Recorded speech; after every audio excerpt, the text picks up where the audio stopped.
Buenos días y bienvenidos a un nuevo vídeo del curso de Bachivac. En esta ocasión vamos a ver el segundo vídeo del reinado de Isabel II, que coincide con la minoría de edad de la reina, pero que se centra más en los aspectos políticos, si bien anteriormente habíamos trabajado en los aspectos militares acaecidos durante la Primera Guerra Carlista. De nuevo, recordad que las fuentes para este trabajo son las obras del profesor Simó y la obra del profesor Urfel. Sin más dilación, pasamos a ver el tema.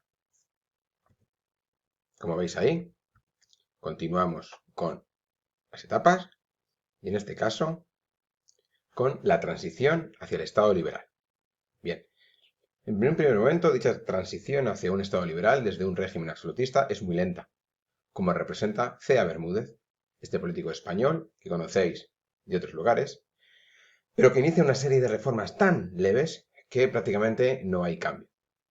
En este punto sí que hay que citar como aspecto más importante y más trascendente de cara al futuro la organización provincial que se inicia con Javier de Burgos. Se da una racionalidad mayor al territorio. Por cuestiones geográficas, culturales, idiomáticas, etc., se trazan una serie de provincias que, como veis, en su gran parte se conservan hasta hoy en día. ¿Hay alguna observación que podríais hacer? ¿Y algún aspecto que cambie? Atreveos a ello. Además, estos cambios son tan leves, como decíamos, que tienen un escaso apoyo de los liberales, de tal manera que se busca un paso más, y ese paso más lo va a dar Martínez de la Rosa, liberal español de larga trayectoria, dentro de los moderados, pero que propone una serie de cambios un poco más audaces, y en ese sentido destaca por encima de todos el Estatuto Real. Bien, fijaros bien cómo decimos Estatuto Real y sobre todo cómo decimos Carta Otorgada. C'est une charte octroyée, es decir, no se trata de una constitución, aunque a veces la veamos en el grupo de constituciones, sino que se trata de un documento que recoge cierta apertura, pero que viene dado desde el poder. Por tanto, es muy cuestionable el hecho de que sea una constitución. Por eso hablamos de carta otorgada, en la que, por ejemplo, la división de poderes no existe como tal. En ese sentido, veis que la soberanía está compartida entre el rey y las cortes, y que el sufragio es tan censitario que apenas hay 16.000 votantes. Además, veis que continúa favoreciendo los intereses de la burguesía, como no puede ser de otra manera, al ser la clase dominante que está realizando estos cambios. Y por último, mencionar, como dice al final de la presentación, que estamos viendo cómo los liberales, al llegar en parte al poder, ya comienzan a dividirse o a tener una división mayor. Habíamos visto algunos liberales unidos en Cádiz desde 1808-1812, fecha de la Constitución. Habíamos visto una primera división de Cádiz de los liberales con el trienio liberal, 1820-1823. Bien, pues esas divisiones se mantienen y aumentan en este momento. Martínez de la Rosa consigue el apoyo de más políticos liberales, pero está claramente influido por el moderantismo, es decir, el apoyo de María Cristina, la regente, y las capas menos favorables a los cambios dentro de los liberales. Como veis ahí, sumado además a la guerra carlista, que en la primera etapa está dándole muchas dificultades al gobierno liberal, provoca la caída de Martínez de la Rosa. Dicha caída va a provocar que con el tiempo llegue al poder el ala más progresista de estos liberales que estamos viendo ahora mismo. Y esa ala más progresista está representada por Juan Álvarez de Mendizábal.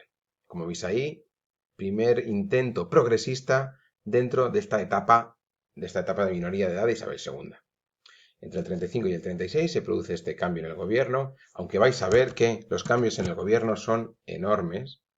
En este punto hablamos del presidente del Consejo de Ministros y, como veis ahí, Martínez de la Rosa, Queipo de Llano, Ricardo de Álava, Mendizábal, Istúriz, Calatrava, Espartero. Es decir, vamos a ver cómo los cambios de gobierno son constantes. De hecho, hay tantos cambios de gobierno que algunos ni siquiera los veremos nosotros en clase. Bien, de tal manera que Mendizábal busca fundamentalmente dos aspectos. Uno, vencer la guerra, lograr derrotar a las tropas carlistas. Y dos, reforzar el Estado liberal por medio del desmantelamiento de los resortes, de las estructuras más importantes del antiguo régimen. Ese va a ser su esfuerzo, ese va a ser alguno de sus logros, pero también eso va a ser lo que cause su caída. posteriormente. Bien, pues como decíamos, Mendizábal llega al poder debido a ese desgaste de los liberales más moderados, como es Mariana Martínez de la Rosa, gracias a una serie de revueltas que se provocan, que se dan en las ciudades, y su gobierno, como decíamos, va a tener esos objetivos. ¿Cómo se logran? Bien, pues va a enfocar su labor a aumentar los ingresos del gobierno. ¿Cómo se logran esos aumentos de los ingresos? Pues como veis ahí, por medio de 3 vías. En primer lugar, buscando préstamos de países extranjeros. En segundo lugar, por medio del aumento de los impuestos. Y en tercer lugar, por medio de la desamortización.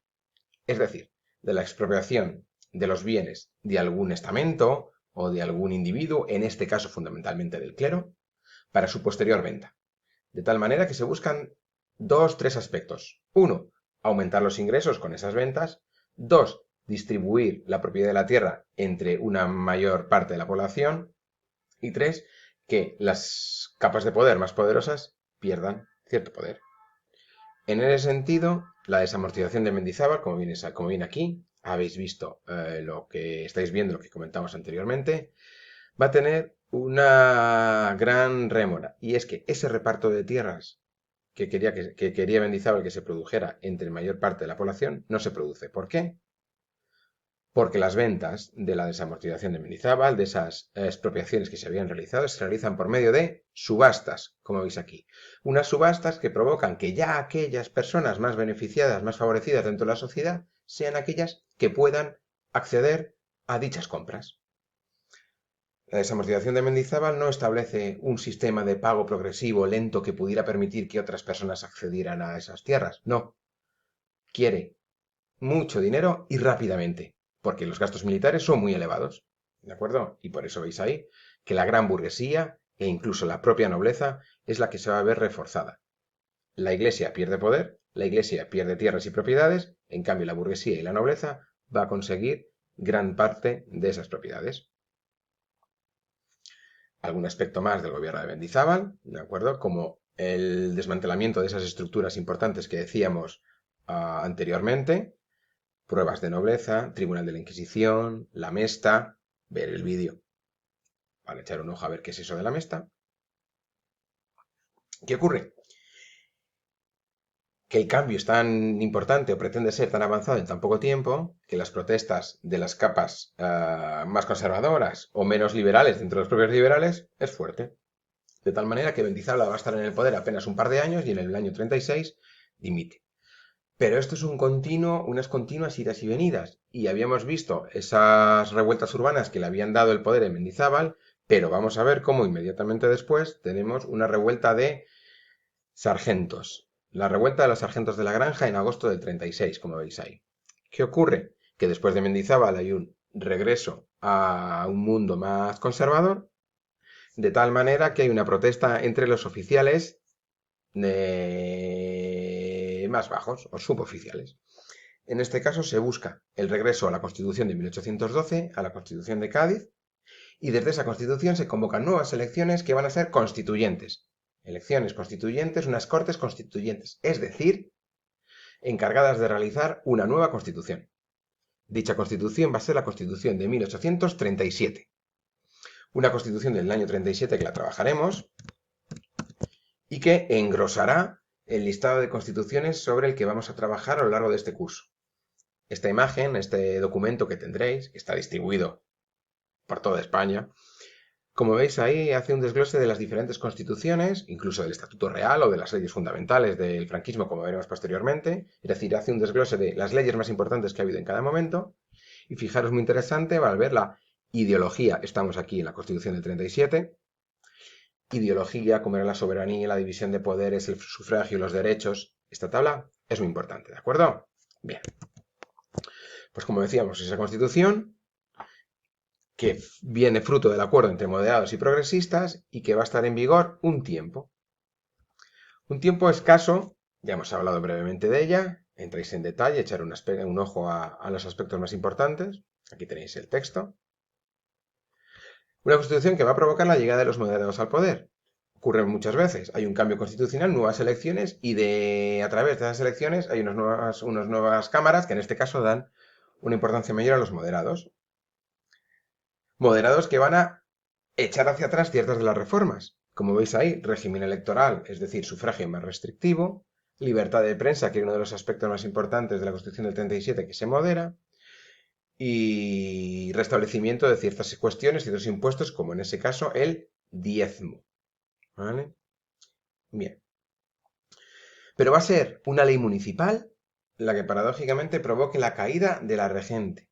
Era una ley municipal que buscaba el mayor control de las ciudades, de tal manera que vuelve a haber grandes protestas, se produce una caída del gobierno, y no solo eso, sino que se produce la caída de la regente María Cristina, que no puede soportar el nivel de críticas que se está produciendo en ese momento. De tal manera que como Isabel, la reina, todavía tiene 10 años, es necesario un nuevo o una nueva regente. ¿Quién se va a decidir que sea el regente? Pues una de las personas que en ese momento es más prestigioso. En el año 40, en España, ¿quién tiene un prestigio enorme? Pensad. Efectivamente, el militar, el general que acaba de lograr vencer a los carlistas. Es decir, Espartero. Vamos a verle mejor. Ahí está.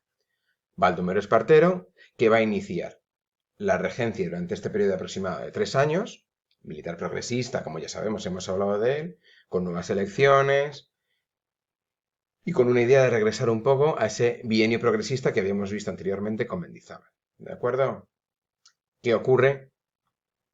Que una cosa es la presencia en el poder desde el poder militar y vencer una guerra, que otra cosa es la tarea de gobierno. Y en esa tarea de gobierno, Espartero va a tener numerosísimos problemas y va a provocar finalmente, y se va a provocar finalmente su propia caída. De tal manera que a partir de 1834, veis aquí, se producen una serie de pronunciamientos también por otros militares fundamentales que ya aparecen aquí y que iremos viendo. Aquí falta una L. Y el propio Espartero va a abandonar el país. Y a la reina Isabel, en 1843, se le va a proclamar mayor de edad. Muy bien. Pues con esto terminamos el vídeo de hoy. Realizar las preguntas, si existen, repasar los temas, leer los textos y hasta la próxima.